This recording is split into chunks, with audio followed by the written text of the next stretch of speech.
Tonight we're going to take a look at the woman Ruth, a woman of great courage, of tremendous strength, of determination, and a woman of faith.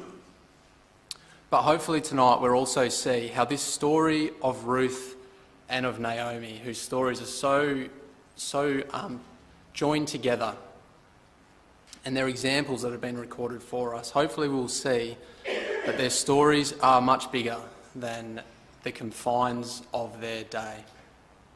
The story of Ruth and Naomi is such an intense story of twists and turns. It's the kind of story that really just keeps you on the edge of your seat as you read through it. It's a true story of rags to riches, which we love, don't we? We love those stories.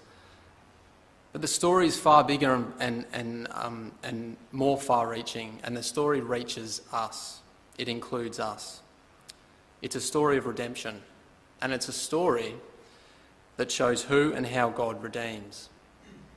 And what it highlights as we go through this and consider these things is just how different God thinks to how humans naturally think, how you and I think. If we were asked to sit down and to draw up a plan of redemption following the fall of man, and if we were asked to make a list of the types and the people who should be redeemed, of the key people who would be involved, then our story would be very different to the story brought out by these two women. And in fact, right throughout Scripture, that it shows us that. And it's probably a silly thought, because we would never, any of us, have the wisdom that God has, not even close. And so we would never be able to plan a story of redemption like God has. But the power of this story reveals to us that the sorts of people that man would put a line through, that society would cast off and society will write off, are the very ones that God has chosen to be right at the heart, right at the centre of his plan of redemption. And hopefully we'll see that the biggest story that's involved in these two women's lives. But just a bit of background. Last time, 2 weeks ago, we looked at this family living in the time of the judges in Bethlehem. People were pleasing themselves and not their God. And there was a famine in the land of Bethlehem. And this family decided to move to Moab. Moab was not a nice place. In many ways, they were the enemies of God and of Israel. In fact, in Deuteronomy 23, we read that the people from Moab were cut off. They weren't welcome in the land of Israel because of the sins that they'd committed, because of the evil that they'd shown to the people of Israel. So this family of Naomi, of Elimelech, with their 2 boys, they decide to move to Moab for a short time, to sojourn in Moab and to get some respite from the famine that was going on at the time. And here is where tragedy strikes Naomi and her life falls apart. First her husband dies, then her 2 boys marry wives from Moab, which would have been very hard to take. And then they die, and she's left alone in Moab with only 2 daughters-in-law from Moab. And we considered the bitter state of Naomi 2 weeks ago. She feels like her God's hand is against her, and she feels empty. And she feels like God has taken everything that was precious to her. He's just taken it away from her. And she can't see, above all of the tragedy that she's experienced, on top of that, she can't see how her line is going to continue on in Israel, how Elimelech's name is going to continue on. She thinks that's the end for that name. The possession of their land would be given to someone else. This was the end for her family, essentially. And at this point, Naomi decides that she'll head back to her home in Bethlehem. She's heard that God has visited his people and he's provided them food again. The famine was over. But this didn't really lift Naomi's spirits as she returns home and she meets people who she hadn't seen for a very long time. She says, "Don't call me Naomi," which means pleasant. She says, "Call me Mara," which means bitter. As she starts journeying back to her home in Bethlehem, she decides that it's time to say goodbye to her 2 daughters-in-law from Moab. Her 2 much-loved daughters-in-law, Orpah and Ruth. And Naomi sees no future for them in Israel. She looks at the prospects that they have coming back to that land in Bethlehem, And she says, there's nothing there for you. And she pleads with these girls that they will stay in Moab, that they will make a life for themselves in Moab, that they'll get married in the land of Moab, because that's where their only future was, according to Naomi. That's all that she could see. And Orpah is eventually persuaded, but Ruth is not persuaded. And she makes an incredible promise to Naomi that she would return with her. And she says that where you go, I will go. Where you lodge, I will lodge. Your people will be my people, and your God will be my God. And she says, where you die, Naomi, there I will die and will be buried with you. And this was a remarkable pledge of allegiance that Ruth gives to Naomi, to not only follow God, but also to be by Naomi's side. She says to Naomi, not only will I return with you and will I be with you, but even when you die, Naomi, I will remain in Bethlehem. At that point, I won't even return to my land. I will continue on living my life in Bethlehem. And then when I die, I will be buried with you in Bethlehem. That's what Ruth says to Naomi. This was not a sojourn that Ruth was making to Bethlehem. This was a permanent move. This was her conversion. This was Ruth's conversion. And it says that Ruth was steadfastly minded. She would not be convinced otherwise. She was determined. And it says that Naomi was silent. She couldn't utter a word. She saw the look on Ruth's face and she couldn't even utter a word to this girl who was so remarkably determined. And this really is the first glimpse into the strength of this woman, Ruth. And it will keep coming out over and over again. But it's interesting just to stop and to consider what Ruth is doing here with her commitment to Naomi. I've got most of the verses up on the screen just for time's sake tonight, because it's a big story. But feel free to turn it up, but they will be on the screen. So we read this in Matthew 10, verse 37 to 39. He that loveth father or mother more than me is not worthy of me. And he that loveth son or daughter more than me is not worthy of me. And he that taketh not his cross, followeth after me, is not worthy of me. He that findeth his life shall lose it, and he that loseth his life for my sake shall find it. Now, what a challenging verse that is. When I read that, I find that verse so challenging. And sometimes you think, I fall so far short of that verse. But Ruth is the perfect example of this scripture, isn't she? She was willing in every sense to lose her life for the sake of following God and for the sake of being by the side of her mother-in-law, a widow who was fatherless. And in that sense, she absolutely loved God more than her earthly family in Moab. She gave up any hope, really, of salvaging a life for herself. Like Naomi said, there was such little hope for her going back to this land as someone being from Moab. But she didn't care. She went anyway. In James chapter 1, verse 27, we read that pure religion and undefiled before God and the Father is this, to visit the fatherless and widows in their affliction and to keep himself unspotted from the world. So religion in its purest form is what is being demonstrated by Ruth.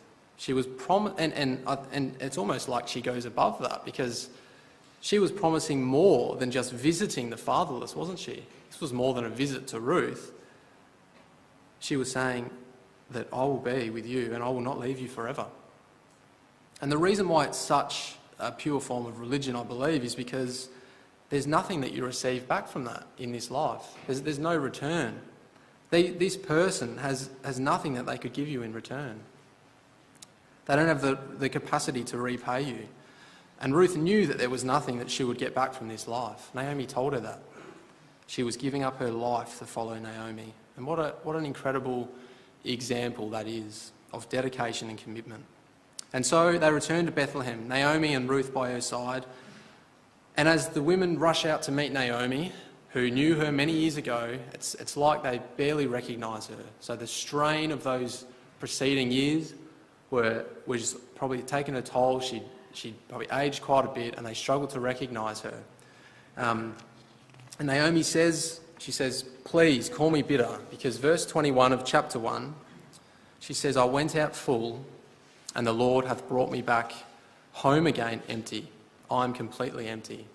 And what Naomi couldn't see at this point was the blessing that was right beside her in Ruth. She couldn't see that the fullness of God's love was standing right next to her in Ruth, saying, I will never leave you. God had not left Naomi.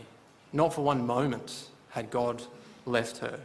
Even though the tragedies and the very depths that she felt, God was there working with Naomi to bring about blessings in her future that she could never have imagined. And how often is that the case in our lives, where things happen to us, sometimes tragedies strike us, and we can't work out how or why God is working in a particular way. Sometimes we feel like God has deserted us, that we pray and it's like our prayers just aren't being heard. So why am I even praying? God's not hearing what I'm saying. But what we learn from Naomi is that even when we can't see it with our human eyesight, with our human brains, God is there.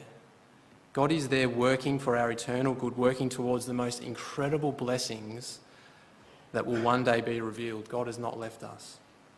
Our lives involve many twists and turns, many ups and downs, many good decisions, bad decisions, times where we're spiritually strong, times where we're not spiritually strong.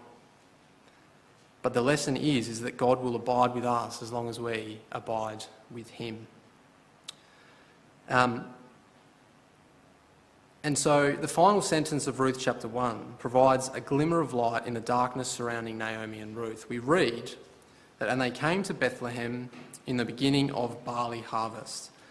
Now this would have been a great celebration, great time of celebration for the people of Bethlehem. After many years of going hungry, there was now food, and it was time to harvest this food. I don't know about you, but on a Sunday when I get home from the meeting, it's only been about 6 hours, but when I smell the food, it's just such great celebration that goes on, because finally you can eat again, and that meal is just so good. But here, these people, it had been years of hunger, and finally God had provided food, and the celebrations that would have gone on would have been fantastic. But what were Naomi and Ruth going to do? They really had no one to look after them. They were both widows. And to Naomi's knowledge, there was no family member who could look after them. And they would have to make do themselves. They had no family and no food. And in this day and age, that was a very difficult position for people to be in. But they weren't without hope. On the scene comes Boaz in chapter 2. And we're introduced to another incredible character in this story.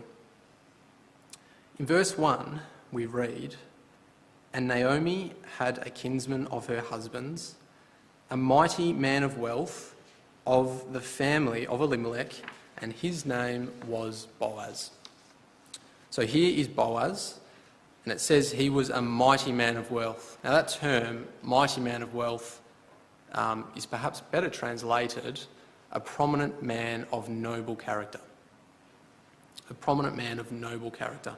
He was a noble person, he was a good man, and he definitely had money. And that is exactly what you wanted in a kinsman. You wanted a close relative who was honest and who had wealth. There are two laws in this story that are central to everything that's going on. Two laws that were written about redemption. The first one is in Leviticus 25. Now this law here says, Leviticus 25 verse 48 to 49, we read, After that he is sold, he may be redeemed again. One of his brethren may redeem him, either his uncle or his uncle's son may redeem him, or any that is nigh of kin unto him of his family may redeem him. Or if he is able, he may redeem himself. So we have this law here that states that it was the role of a family member, close relative, to redeem an individual who may have been, in this case, sold into slavery, or if someone had sold their land and they didn't have the means to buy that land back, then a near family member, a kinsman, could buy that for them that they could redeem them in that sense and they could get their land back. Or if someone fell into debt, again, that this kinsman could provide a helping hand in that situation. It was put there to look out for those who basically got themselves in a pickle, and there was this safety net for people in the law. Now there's a second law which is at play as well, which was in Deuteronomy 25, verse 5 and 6, relating more to this seed that would carry on. So, if brethren dwell together, and one of them die, and have no child, the wife of the dead shall not marry without unto a stranger.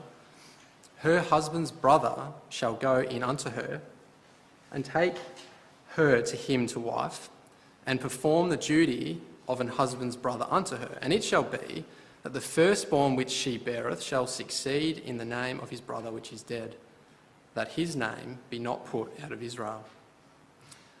So if I was married and I passed away without children, then my name would come to an end. I would have no one to carry on my name. I'd have no one to pass my possession of the land on to, and it would go to someone else.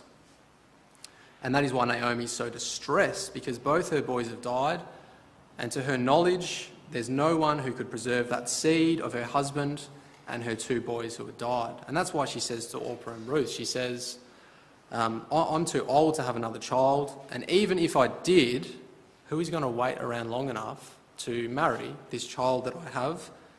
So it was over, according to Naomi. So when we're introduced to Boaz in verse 1, this is potentially a game changer in the whole story for Naomi and Ruth. This changes everything, really. He was a near kinsman, a close relative who had lots of money. That was perfect. Couldn't be any better. And what I was thinking when I was reading this was, did Naomi know about Boaz? Was she aware of Boaz? It seems she is aware, because when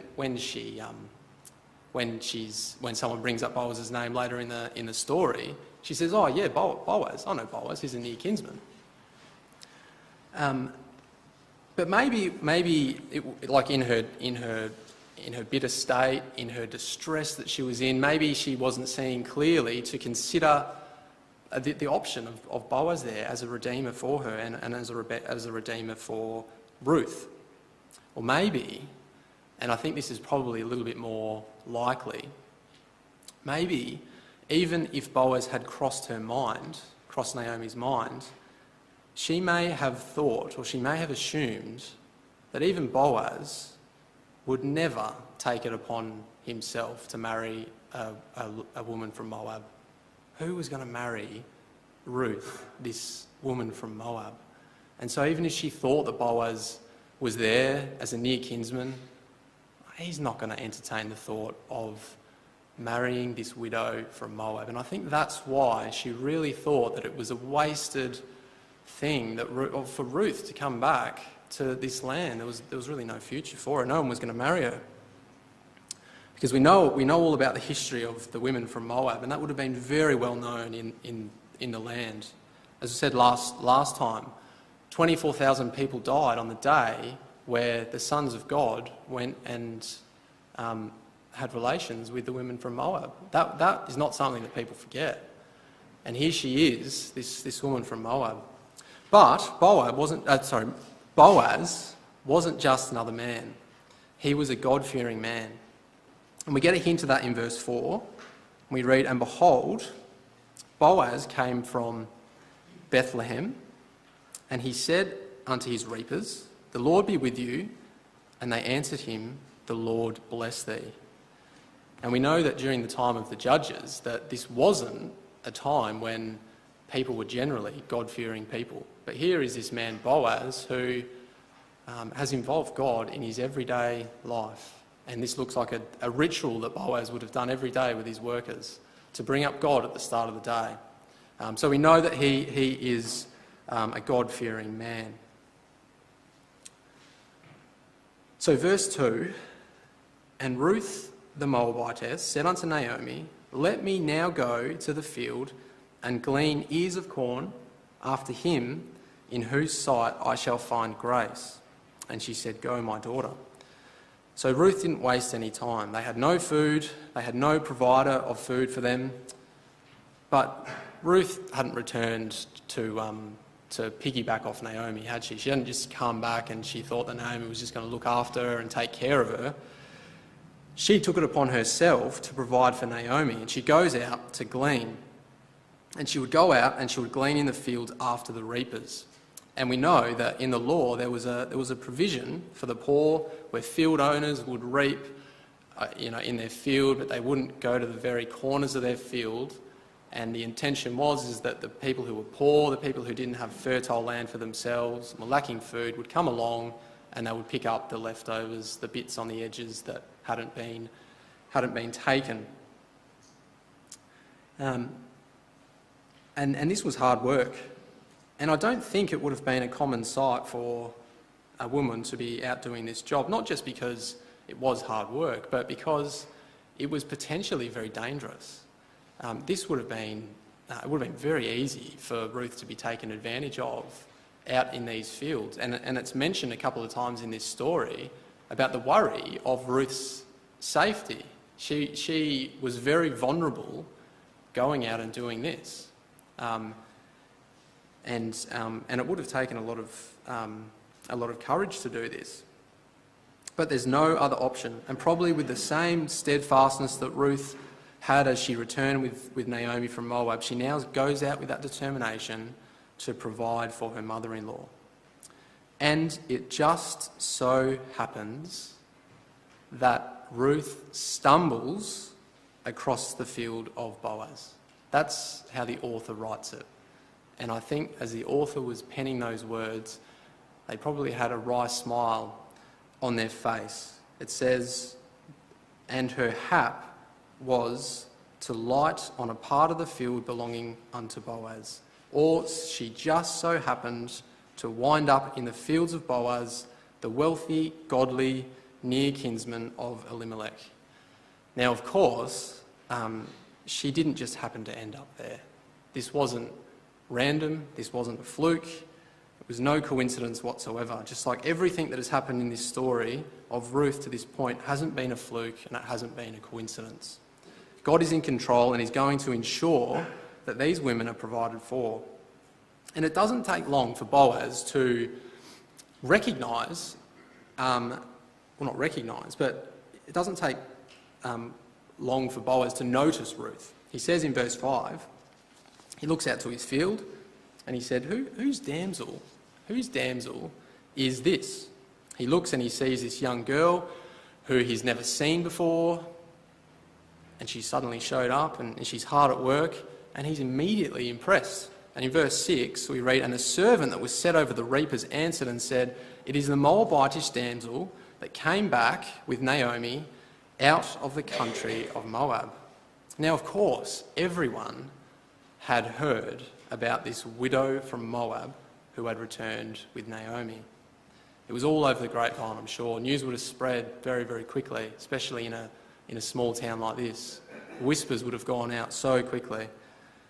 But here she was in the fields of Boaz, working harder than anyone else in that field. Verse 7 says, "So she came and hath continued even from the morning until now, that she tarried a little in the house." The NET says, since she arrived, she's been working hard from this morning until now, except for resting in the sitting hut a short time. Boaz is incredibly impressed with Ruth, not only with the dedication that she had shown to Naomi, but now seeing the hard work and the determination firsthand. And verse 8 we read, Then said Boaz unto Ruth, Hearest thou not my daughter? Then said Boaz unto Ruth, Hearest thou not my daughter? Now let's just stop there for a second, because ever since Ruth has returned to Bethlehem, whenever Ruth has been mentioned, it's always been Ruth the Moabitess. It's repeated over and over. In verse 22 of chapter 1, it says, Ruth the Moabitess. chapter 2, verse 2, and Ruth the Moabitess. Chapter 2, verse 6, it is the Moabitish damsel. It's repeated over and over, as if to emphasise that above all else, what people saw when they looked at Ruth, this incredible woman of faith, of determination, of strength, of courage, all people saw was that she was a Moabite. That's all she was. She was the woman from Moab. So, Boaz looks at this young girl on her hands and knees, working herself to exhaustion, and he sees so much more than where she was born. And it's hard to overemphasise this point. Boaz was no respecter of persons. Boaz is a type of Christ. And we know that Christ was no respecter of persons. He didn't care where someone was born. He didn't care what someone's background was. He looked straight through all of that stuff, and all he saw was someone's heart. When everyone else could see only a Moabitess, Boaz saw a daughter. And that's what he calls her. So why was it that Boaz could instantly see in this girl what others couldn't at this point? That this was someone who was so much more than just a Moabite? Well, Boaz, he had a pretty good role model in his father. We know from the lineage of Matthew that the father of Boaz was Salmon, who married Rahab, a Canaanite prostitute. That was Boaz's mother. Boaz had learnt from his father, who was no respecter of persons. He didn't write off Rahab because of where she was born, or because of the life of sin that she'd previously lived, or because of his reputation, of what other people would think of him marrying this woman who was a prostitute. He didn't care. He saw above all those things into the heart of this person in Rahab.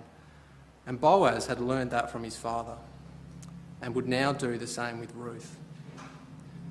Ruth, my daughter, how powerful is that? And we can see that this theme starting to emerge out of this book. These men, all of whom are written into the lineage of Christ, these men who were redeemers. They were men who would redeem. Boaz learnt that from his father. And then it would lead to Christ, the ultimate redeemer, who would redeem people of all backgrounds, and who is our Redeemer. And so it's so much more than just a good story. So Boaz instructs Ruth to stay in his field and to not go to another field. He was going to personally look after her, to provide for her and Naomi, and he takes her in really as a member of his own family. And Ruth is blown away. She can't believe this.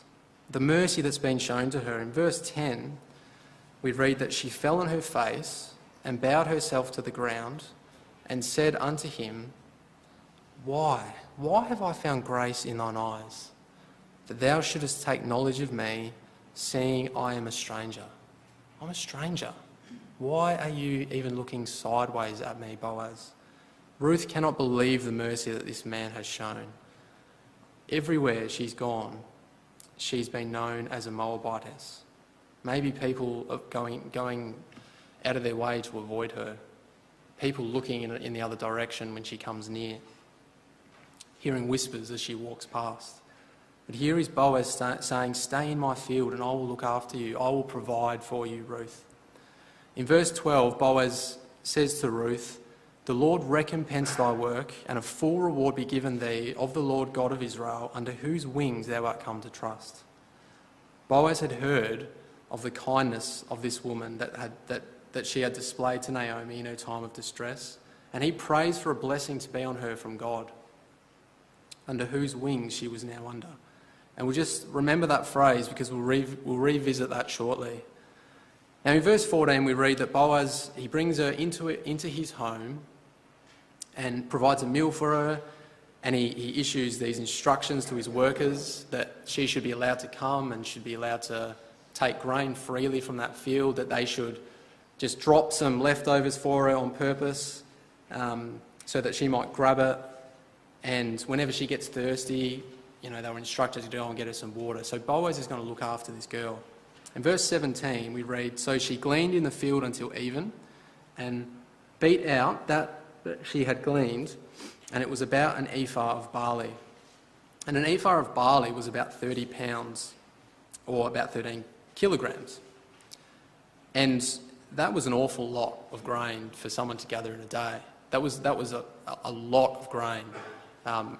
From what I read, it was weeks and weeks worth of food in one day. That's what Ruth had been able to gather here in the fields. And so she makes this trip home. She's lugging not only this 13 kilos of grain on her back, she's also somehow got the leftovers from the feast that Boaz has just given her. And Naomi's at home and she's just waiting there anxiously, thinking, she's been forever, she's been gone all day. Has something happened to her? I should never have sent her into the field. Someone's taken advantage of her. I've lost my two boys, maybe I've lost Ruth. So all these things might have been going through her head. And then this knock on the door comes and Naomi rushes and she looks out and she can't really see Ruth because all she sees is just like grain everywhere. She just sees almost like two eyes poking through all this grain that she's gathered and she can't believe it. And then Ruth hands over the leftovers from her feast and Naomi's just, her eyeballs probably popping out of her head, just thinking, what has gone on here? Verse 19, "And her mother-in-law said unto her, Where hast thou gleaned today? And where wroughtest thou? Blessed be he that did take knowledge of thee." Naomi knew that someone had shown her an incredible amount of, favour for this to have happened. Because this clearly was more than anything that she could have expected. And then Ruth says that she showed her mother-in-law with whom she had wrought and said, "The man's name with whom I wrought today was Boaz." And then Naomi's jaw probably just hits the table. Boaz. She can't believe what she's hearing. And it surely is starting to dawn on her at this point that someone else is at play in all of this. This couldn't just be an accident. This wasn't a coincidence. This woman, who had felt like God had deserted her, could now start to see his hand working in her life. What a feeling that must have been. Possibly the first time she'd felt that emotion of hope since the day her boys had passed. She sees hope. She sees the hand of God. Has that ever happened to us before, where we just think of things just lining up, one thing after another, after another, after another, and we think, wow, that just can't be a coincidence. It's just an amazing feeling, isn't it, when you can just see the hand of God bringing things together and you think, that is not a coincidence.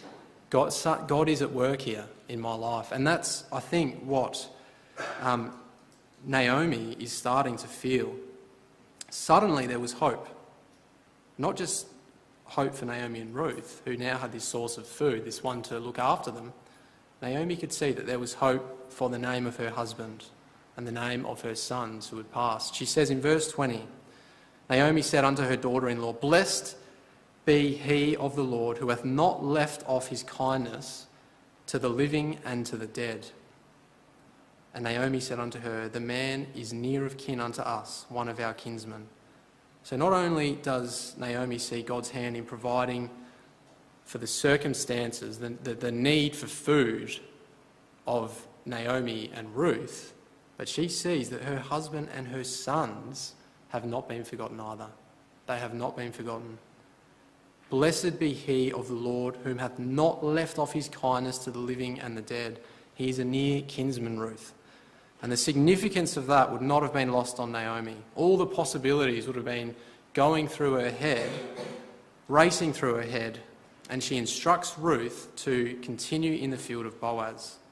In verse 23, we read, "So she kept fast by the maidens of Boaz to glean unto the end of barley harvest and of wheat harvest, and dwelt with her mother-in-law."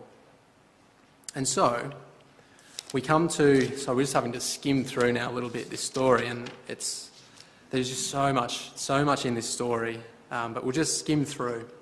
But we come to chapter 3, and it's time for action. Ruth has been spending day after day in the fields of Boaz, no doubt returning with lots and lots of food every day. And that's fantastic, but Naomi is no longer thinking about food.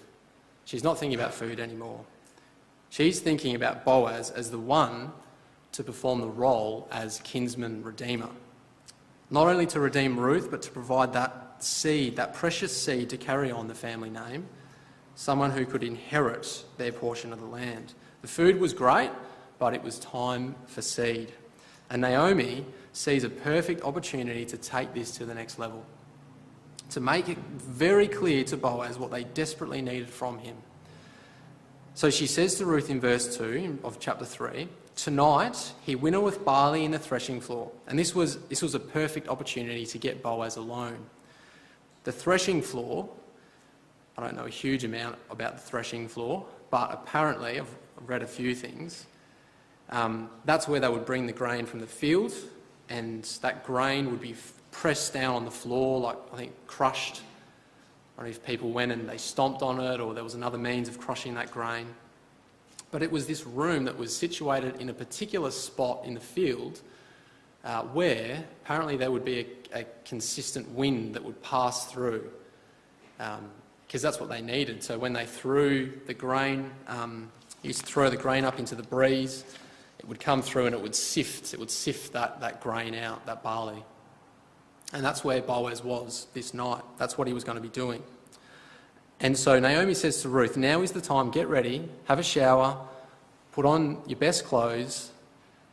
Here was the plan. The plan was that after Boaz had completed a long day of work, after he'd finished eating and drinking and had fallen down to sleep, Ruth was going to sneak into this room where he was. She was going to uncover his feet, and then she was going to lay down next to him and wait for Boaz to wake up and then see how he reacted. That was the plan. And it sounds quite strange. But that's what Ruth does. In verse 7, she heads in, and we read, "When Boaz had eaten and his heart was merry, he went to lay down to sleep. And in comes Ruth, just like Naomi said. She uncovers his feet, and then she lays down next to him.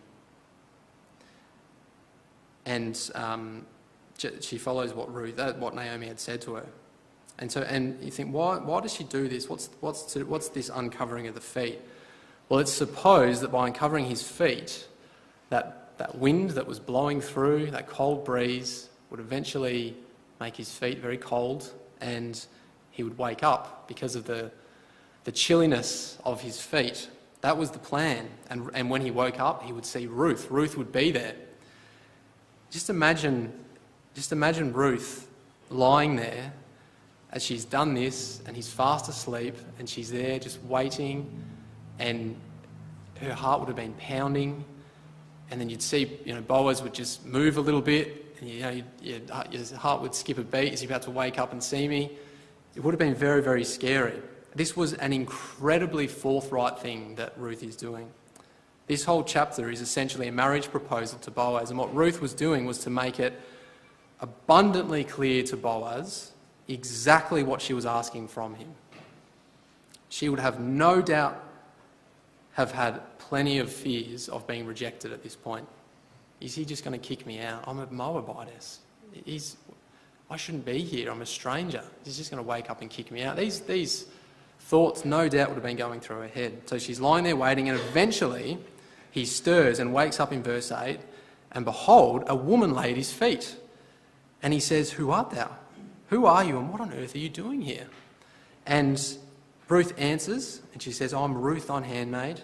And she says, "Spread therefore thy skirt over thine handmaid, for thou art a near kinsman." Now that sounds very suggestive, but it's important to understand exactly what Ruth is saying. This was a proposal, and that term, "spread thy skirt over thy handmaid," it's interesting because that is the exact same phrase that Boaz had said to Ruth when he first met Ruth in the fields in chapter 2.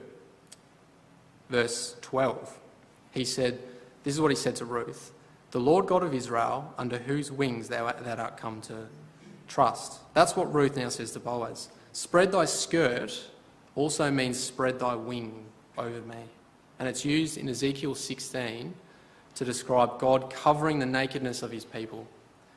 Boaz had prayed that God would do that for Ruth. And Ruth now, what she's saying, I think, to Boaz is, she says, Boaz, if your prayer is that God will spread his wing over me, then I need you to do that. Then you are God's means of that wing being spread over me. I need you. You're the near kinsman, Boaz. There's no one else to perform this role. In verse 11, Boaz says, now my daughter, fear not, I will do to thee all that thou requires. For all the city of my people doth know that thou art a virtuous woman. First, it was only Boaz who could see past the fact that she was a Moabitess. It was only Boaz. But now, as Boaz says, the whole town knows, they've seen firsthand the amazing things that you're doing, and the whole town knows that you are a virtuous woman. Now, that term is full of meaning, virtuous woman. The translation is a woman of noble character. And that word actually means a force, an army, wealth, virtue, valour and strength. And that's exactly what Ruth was, wasn't it? She was all those things. And when we think of some of those terms like force and army and valour and strength, it's probably not something that would immediately link to sort of a widow looking after her mother-in-law, caring and providing food for her mother. We might think of a fearless warrior on the battlefield going out and killing heaps of people, protecting his country, all of those things. But what this says about the characteristics of Ruth, and in fact what it says about the roles that a lot of faithful sisters perform, maybe a little more at times in the background, not at the forefront, not as prominent, where everyone can see, but they are every bit as powerful and mighty as a fearless warrior. And that is what Boaz is saying to Ruth. And what's also interesting is that it's the exact term that is used to describe Boaz himself. Back in verse 1 of chapter 2, we were told that Boaz was a mighty man of wealth, and that is translated a prominent man of noble character, the exact same word, virtuous. So what he could see in Ruth were the exact same characteristics that he possessed himself. And it's really, there's no time to go through this tonight, but Proverbs 31, where it says, who can find a virtuous woman, in verse 10, you'll see the rest of that chapter, there is reference after reference to Ruth. It's just over and over again to the story of Ruth. And so what we're being shown here is that she is the perfect example of this quality of virtue. She is a virtuous woman. So everything was working out perfectly, just the way that Naomi had planned. And as we read this, we think, perfect, great, now it's time to get on with it, time to get married, and then everything is going to work out perfectly. But of course, there's another twist, and because this story is full of twists and turns, and nobody sees this twist coming. In verse 12, we read, and now it is true that I am thy near kinsman, howbeit there's a kinsman nearer than I. Oh no. Boaz says, Ruth, I will definitely redeem you, but it's not my rightful place. There is one who's a closer relative that would first get the opportunity to perform that role.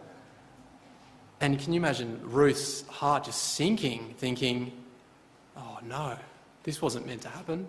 Everything was going so perfectly. But now there's another man who has the right to redeem me. And so Boaz says, tomorrow we'll call this man to see if he's willing to perform his rightful role. And so there's another twist in this story of ups and downs. So Ruth stays till very early, and then she returns to her home. And in verse 16, Naomi, who probably hasn't slept at all, she's so eager to hear how the plan went, how it all ended up. And she comes out and she says, who art thou, my daughter? Basically what Naomi is saying to her is, are you married? Has it all worked out? And she tells the story to Naomi, and Naomi just would have, oh no. So no one saw this coming. This was all going so perfectly. So the next day, this is in chapter 4, our reading for tonight, Boaz heads to the city gates, along with the elders of the city, and he meets this man who is this closer relative. And it's interesting that in this whole story of Ruth, all the characters involved are named. All of them are named. This is the only character who has no name in this whole story. He remains nameless the whole time. Boaz meets his close relative. He would have been well known to Boaz. And he says, "Ho, such a one. Ho, such a one."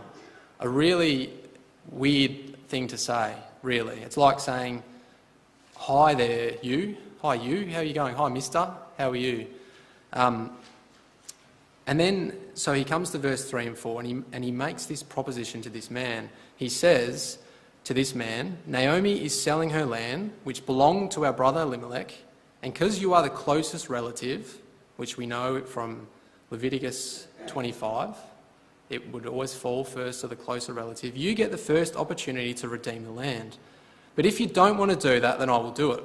And so this nameless man says, "Sure, absolutely, I will redeem the land."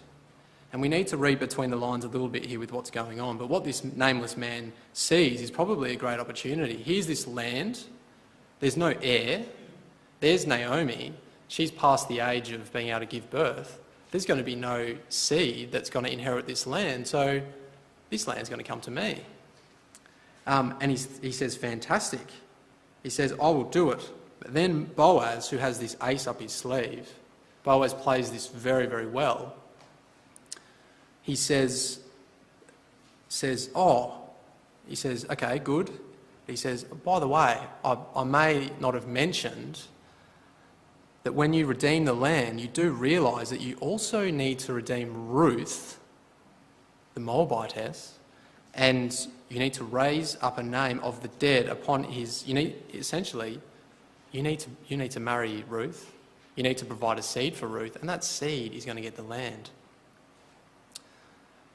And in verse 6, the kinsman said, "I cannot redeem it for myself, lest I mar mine own inheritance. Redeem thou my right to thyself, for I cannot redeem it." It says, "I can't redeem it." So this nameless person who was so keen to protect his inheritance and also keen to protect his name would not put himself in a position where he would marry a woman from Moab. He did not want to be known as the man who had married a woman from Moab. He was worried about how that would reflect on him. From a business perspective, the land would be given away anyway, so it wasn't a good decision. And it's ironic that this man was so worried about protecting his name, and he's the only nameless person in the whole story. And then if you go to Matthew chapter 1, who do you have there in the very lineage of Christ? Boaz, the man who redeemed this woman from Moab. There was Boaz. And here is this man so worried about his reputation, so worried about his life now, he remains nameless. No one knows his name. And so we read this story unfold, we all breathe a sigh of relief because this crisis has been averted, and Boaz gets Ruth. And finally the story is complete. Verse 13, we read a beautiful ending to this story of twists and turns. We read, "So Boaz took Ruth, and she was his wife. And when he went in unto her, the Lord gave her conception, and she bare a son. And the woman said unto Naomi, Blessed be the Lord, who hath not left thee this day without a kinsman, that his name may be famous in Israel. And he shall be unto thee as a restorer of life, and a nourisher of thine old age. For thy daughter-in-law, which loveth thee, which is better to thee than 7 sons, hath borne him. And Naomi took the child and laid it in her bosom and became nurse unto it." So what a beautiful ending to an incredible story. Finally, it's complete, with Naomi nursing this baby from Ruth, the restorer of life, a daughter who was better than 7 sons. Isn't it amazing how God works in a person's life? What an amazing story that is, and a story that is far bigger than just a story about a seed of Naomi to carry on their family name. It's far, far bigger than that. God was using these women who most of society would cut off. Naomi, who had written herself off. Ruth, who was known as the woman from Moab. That's all she was. And then she's dismissed by this man who remains nameless in order to protect his own reputation. But God would use these women to perform a purpose much greater than that. The seed provided for Naomi was not just any seed. He would be the grandfather to King David, one of the greatest kings in Israel's history, a man after God's own heart. But then from him would come even a greater seed, a seed to take away the sins of the world, born in a manger, probably very, very close in proximity to where Naomi was now nursing her grandson. Isn't that beautiful? God is incredible and he works in incredible ways. And at times when we can't see his hand working in our lives, when we face trouble, sadness, anxiety, depression, loneliness, hopelessness, bitterness, let's remember the story of Naomi and Ruth. When we can't see the hand of God in our lives, when it looks like there are dead ends everywhere, let's trust the Almighty that he has a bigger, a much grander future that he is working us towards, greater than any of us could possibly imagine. If we feel that we are the sort of people who are beyond saving, let's look at the characters that God continually chooses to reveal his glory in and his grace towards. Sinners, many with no standing in society, many who society would want to have nothing to do with. And finally, just the final note to end, God has chosen the story of Ruth and Naomi, and he has woven this into his greater plan of redemption. I've referenced Matthew 1, we won't turn there, but there in Matthew 1 we have a lineage of 42 generations leading to the birth of God's son, God's only son. And within those 42 generations there were 5 women named, just 5 women. Let's look at those names. I find this absolutely incredible. These are the 5 women. We have Tamar, who dressed as a prostitute and tricked her father-in-law into sleeping with her. We have Rahab, a prostitute from Jericho. We have Ruth, a widow from Moab, the enemies of Israel. We have Bathsheba, who committed adultery with King David. We have Mary, who was suspected of committing adultery. What this shows us is that God will take individuals whose society has dismissed, whose society has cut off, and he has weaved these individuals into his greater plan of redemption involving his son, the true kinsman redeemer, the Son of God, born in humble conditions, born in our very flesh, our own nature, making him a rightful redeemer as our near kinsman. Only it cost him more than a sum of money to redeem us. It would cost him his life. This story is about God's redeeming work throughout all of history, and because of that, we've not been left nameless. We who were strangers, metaphorically, in the outskirts of someone else's field, grabbing the leftovers, we who were once strangers have not had our names written off. We are not nameless, but we've had our names written into the book of life next to these faithful women in Ruth and Naomi.